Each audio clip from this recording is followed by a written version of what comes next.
Uma biblioteca é uma fonte inesgotável de cultura e de saber. Nas bibliotecas nós encontramos histórias e histórias. E também biografias interessantíssimas. E é sobre uma biografia que nós vamos narrar e mostrar. Ela refere-se a Guido José Maria, o verdadeiro fundador das congregações xaverianas das missões para as comunidades não cristãs. Aos 30 de março de 1865, início da Primavera Europeia, em Ravadese, diocese de Parma, Itália, numa região úmida e pantanosa, nasceu Guido. O casal, Rinaldo Conforte e Antônio Adorni, se alegram com a chegada do menino, que no mesmo dia foi levado à igreja de Ravadese, onde recebeu o batismo e o nome de Guido José Maria. O pai, homem alto e rude, era trabalhador da roça. A mãe, uma senhora doce e piedosa, tinha muito amor pelos pobres. Os irmãos Jacinto, Adele, Ismael e Clotilde acolhem Guido como o quinto membro da família. Teve ainda mais duas irmãs menores, Mérope e Paulina. A primeira infância foi vivida com serenidade e alegria. Ao ver o pequeno menino, quem poderia imaginar o caminho que Deus lhe estava preparando? Qual seria a resposta de Guido ao crescer? As rãs foram os primeiros interesses do menino. Também os pássaros despertavam sua admiração. Na primavera, ia longe aos campos para descobrir ninhos.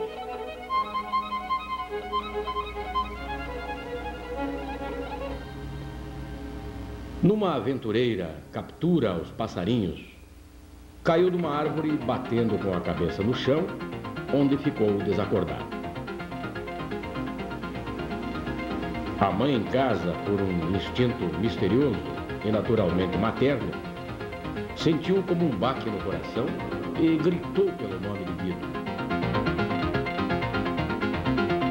Saíram à procura e o encontraram em pleno campo, ainda desfalecido.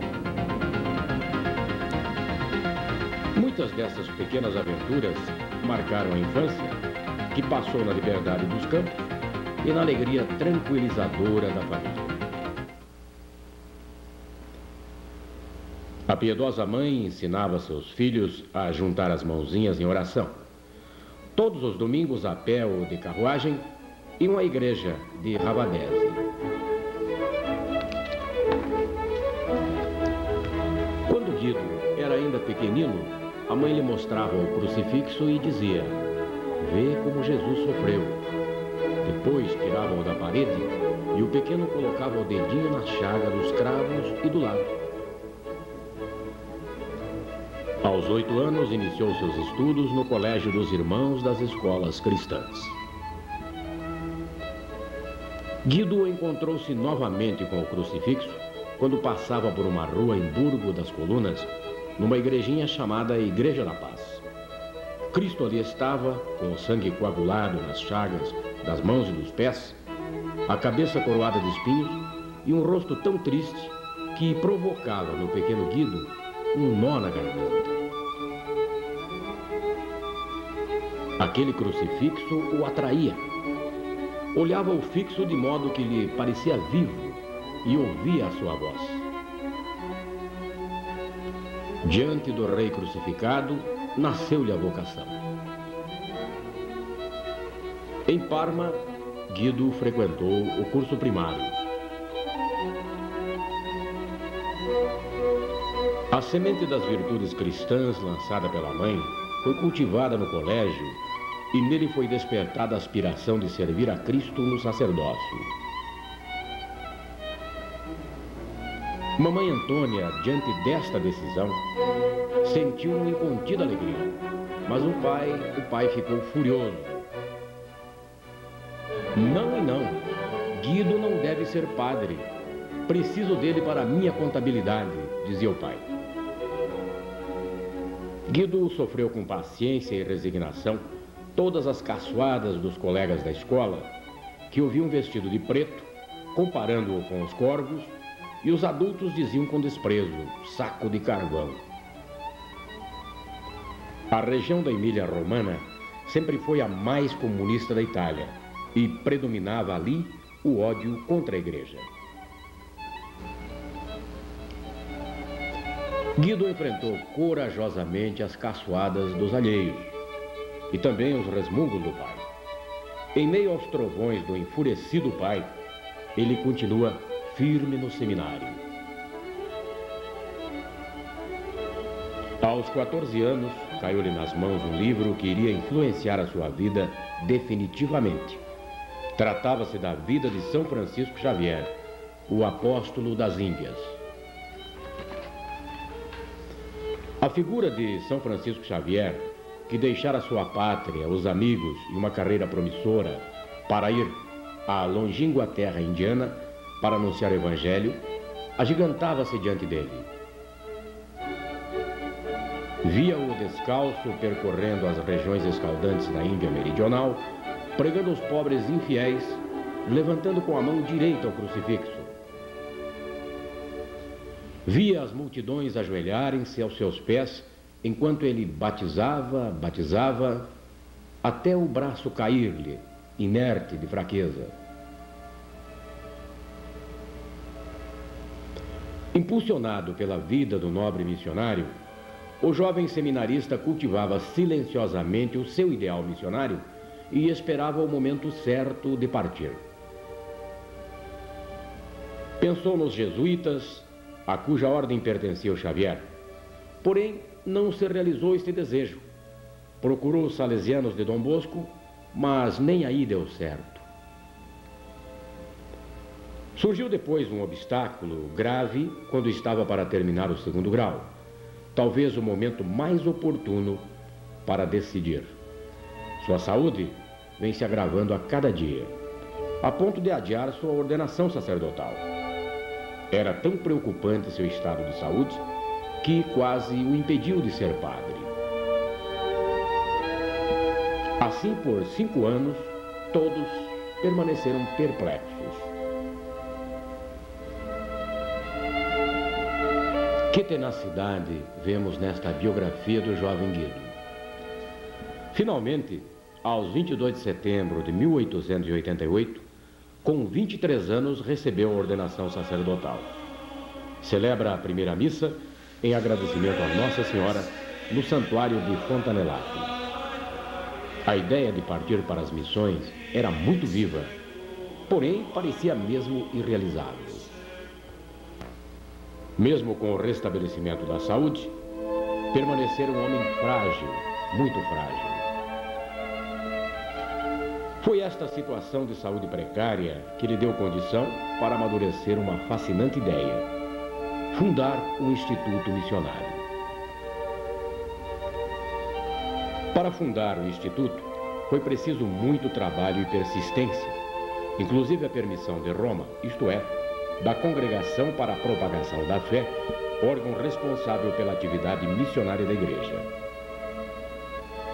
Uma vez que obteve a resposta afirmativa, agora Padre Guido podia finalmente começar. Logo teve à volta de si 17 rapazes que almejavam o ideal missionário. Dia 3 de dezembro de 1895, festa de São Francisco Xavier, foi inaugurado o instituto na presença do bispo de Parma, Dom Francisco Magani, e de muitos sacerdotes. O pequeno instituto nascente ganha o nome oficial de Seminário Emiliano para as missões estrangeiras. A congregação escolhe como padroeiro e modelo São Francisco Xavier. Os sonhos altaneiros de Padre Guido são como os voos das águias. A casa-mãe era conhecida como o ninho dos filhotes de águia. Assim a definiu o fundador. O favor de Deus se manifesta, pois em pouco tempo o número de pessoas que integram o grupo cresce mais e mais. O coração do fundador e bispo de Parma se enche de júbilo ao ver os primeiros jovens missionários. Em 1899, o primeiro grupinho dos seus filhos missionários partem para a China, um continente distante e desconhecido. Os missionários xaverianos nasceram para evangelizar este imenso continente. Mas a chegada do comunismo faz por volta de 1952 que todos os missionários estrangeiros sejam expulsos. Novos campos se abrem aos xaverianos e esses homens indomáveis e ardentes da missão se espalham pelo mundo.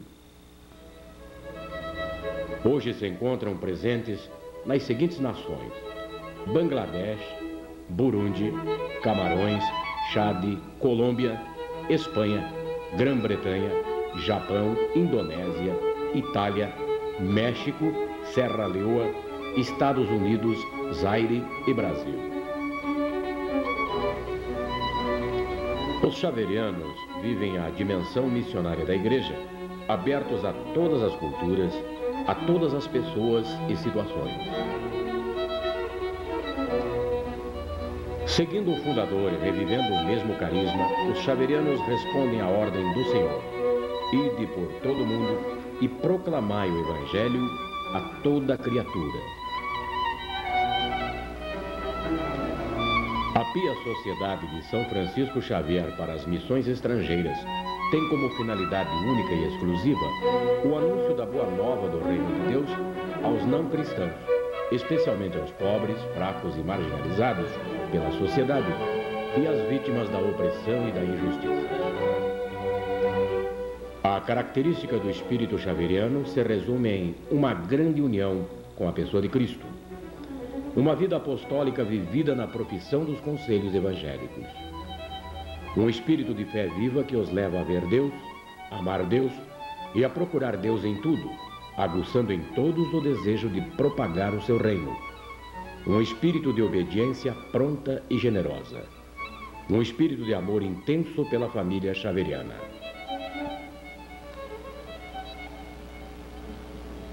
Os xaverianos vivem na unidade de uma família e, por viverem comunitariamente, procuram ser muito fraternos entre si e encarnam o lema: respeitai-vos como príncipes e amai-vos como irmãos.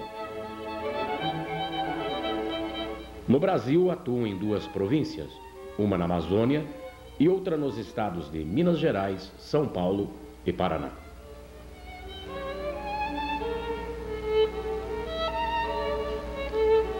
Convencidos da importância de suscitar novos operários para a vinha do Senhor, empenham-se todos a pedi-los a Deus pela oração e em revelar com a vida a importância e urgência da vocação missionária. Por isso, convidam os jovens a entrar nas fileiras desta família. Aos arautos da fé, peregrinos de Deus que andam por toda a terra, deixando atrás de si sinais de uma vida inteiramente consumida na doação e no serviço do reino, a gratidão de toda a Igreja.